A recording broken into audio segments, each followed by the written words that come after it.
Police अधीक्षक जिल्ह्यातील सर्व शाळेतील सुविधा तपासणार आहेत। जिल्ह्यातील सर्व शाळांनी मुलींबाबत खबरदारी घेणे गरजेचे आहे।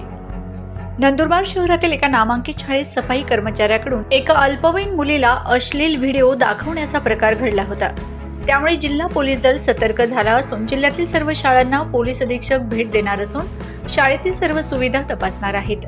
ज्या शाळेत मुलींबाबत सुविधा नसतील अशा शाळेवर कारवाई देखील केली जाणार असून राज्य शासनाने दिलेल्या सर्व नियमांचे पालन करणे गरजेचे झाले आहे।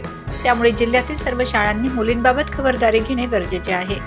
बेसिकली त्यांना सर्वांना त्यांची जे कायदेशीर जबाबदारी आहे त्याच्याबाबत अवगत करण्यात आलेलं आहे आणि वेळोवेळी जे आपले दामिनी पथक आणि निर्भया पथक आहे ते शाळांमध्ये भेट देतील आणि जे काही मॅन्डेटरी प्रोव्हिजन्स आहे त्याची अंमलबजावणी शाळांमध्ये होत आहे किंवा कसे याबद्दल ही आमची टीम ज्यामध्ये आमचे स्थानिक पोलीस निरीक्षक किंवा सहाय्यक पोलीस निरीक्षक राहतील ते त्याच्यामध्ये जाऊन एकदा मॉनिटर करणार आणि त्यांच्याशी चर्चा करणार आणि त्याचा कंप्लायन्स होत आहे किंवा नाही याबाबत खात्री करणार आणि अपेक्षा हीच आहे की कुठल्याही प्रकारच्या म्हणजे त्यांच्यावर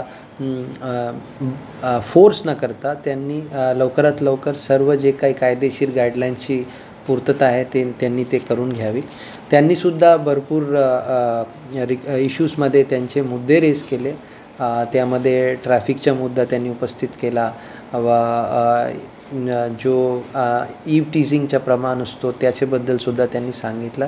तर सर्वांना हीच सूचना देण्यात आली की लवकरात लवकर प्रत्येक गोष्टीमध्ये रिपोर्टिंग आणि 112चा आवर्जून वापर ही अपेक्षित आहे। यासाठी पोलीस दलाचा जिल्ह्यातील सर्व शाळांना भेटीतून शाळेची परिस्थितीचा आढावा घेणार आहेत। Bureau report, Navapur express news, Nandurbar.